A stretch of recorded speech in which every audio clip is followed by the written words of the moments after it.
Hey guys, today I'm going to be doing a book review on The King's Deception by Steve Berry.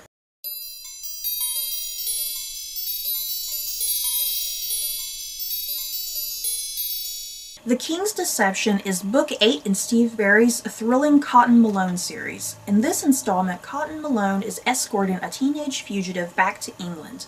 This boy is on the run from authorities because he holds a secret that is vital to the English government that dates back all the way to Queen Elizabeth I, a secret that could rock England to its core if these secrets were exposed. So this is my first foray into Steve Berry's Cotton Malone series, and like I said in my plot summary, this is actually book 8 in the Cotton Malone series.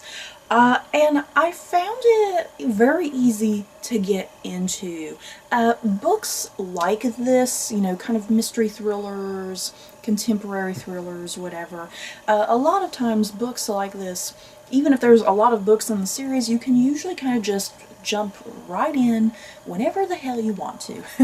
And yeah, I wasn't confused or lost or anything, and if there is a mention of past history or whatever involving Cotton Malone and his family and his relationship with other characters, Steve Berry does a good job of kind of briefly kind of getting the reader caught back up, so that way you aren't terribly confused. So yeah, you guys, you can definitely just hop right on into this novel.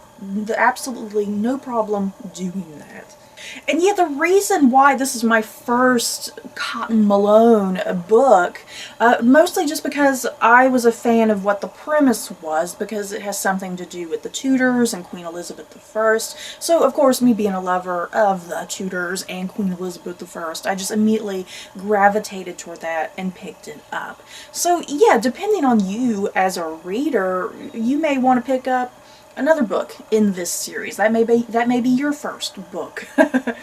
But this is not my first Steve Berry book. I have previously read his standalone, The Romanov Prophecy, and that's one of my all-time favorite books. I freaking love that book. So yeah, I already have experience with Steve Berry. I previously enjoyed him. So yeah, I was hoping to go into his Cotton Malone series and enjoy it just as much. And fortunately, I did really like this book. I really enjoyed it. It had a really fantastic premise. Like I've already mentioned, it has something to do with the Tudors and a deep dark secret involving Queen Elizabeth I. And yet lots of mystery and secrets and lies. And yeah, this teenage boy, he holds the clues and all of the answers, and the thing is, if these answers and these secrets and this mystery, if it all gets out, it's a big uh-oh for the English monarchy. It can destroy everything. It can rock history to its foundation, essentially.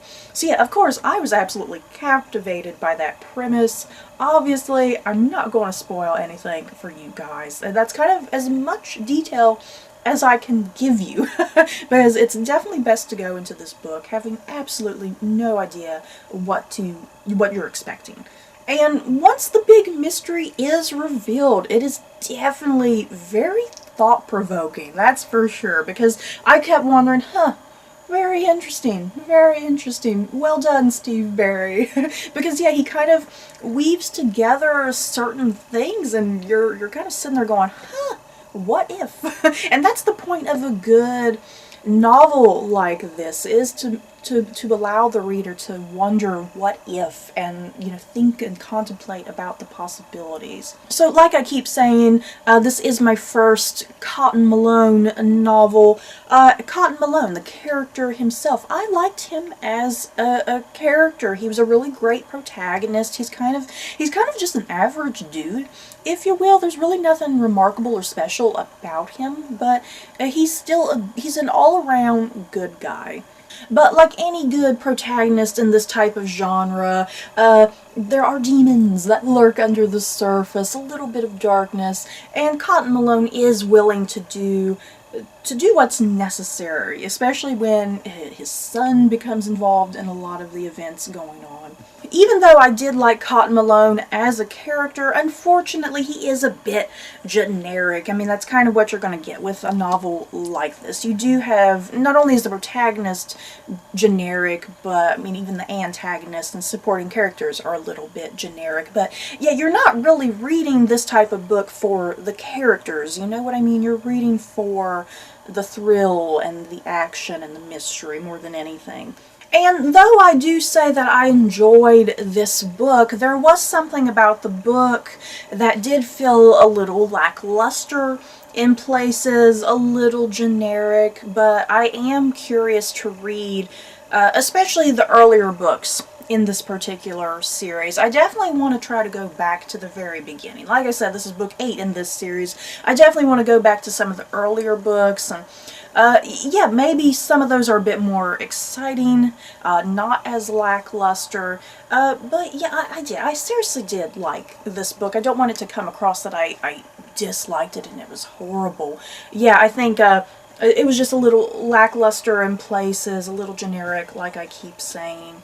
And it definitely suffered a little bit from an overly convoluted plot and a villain that was just very kind of confusing. The villain was up to a lot. It got a little overwhelming and confusing on occasion, what he was up to. And I feel like this book was tackling a lot as well, because not only was it tackling this big mystery involving the Tudors and Elizabeth I, but there was also this subplot having to do with a terrorist, which I kind of didn't understand the entire point of that subplot, but it still kind of wiggled its way in there and made sense in the overall context of what was going on, but still I could have done without that subplot. But I do think my favorite parts of this book were definitely the moments between Cotton and his son. Those were definitely kind of the big highlights of the novel for me. I love those moments because they definitely helped to flesh out Cotton as a character.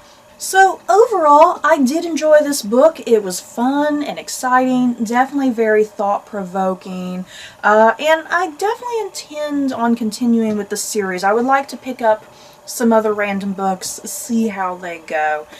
So yeah, I definitely recommend this to anybody, especially if you really like Dan Brown.